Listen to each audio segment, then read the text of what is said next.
À Mayotte, 80% des personnes en situation de handicap ont des handicaps invisibles.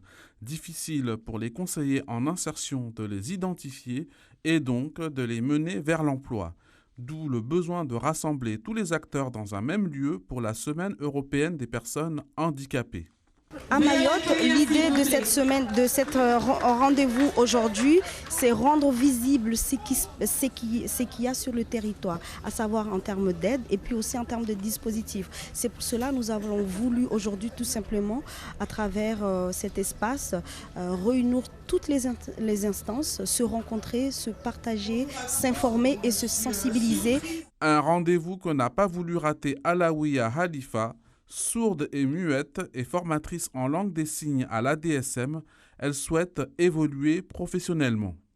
Moi, je suis venu chercher un projet pour plus tard. Donc, je suis venu pour voir ce que la MDPH pouvait proposer sur un projet professionnel à venir auquel j'aurais besoin. La MDPH est l'une des nombreuses structures agissant pour les personnes handicapées. C'est elle qui attribue, après étude d'un dossier, la reconnaissance de travailleurs handicapés, une reconnaissance qui apporte beaucoup d'avantages aux bénéficiaires. On peut bénéficier d'aide et d'accompagnement à l'accès à l'emploi ou au maintien dans l'emploi. Donc les aides de la GFIP pour le secteur privé ou pour les demandeurs d'emploi sont mobilisables. Et les aides du FIP sont mobilisables pour les employeurs quand il s'agit d'intégrer la fonction publique. Il faut savoir que le Code du travail s'applique aux travailleurs handicapés au même titre que tout salarié. Donc les droits, les devoirs et les obligations sont identiques.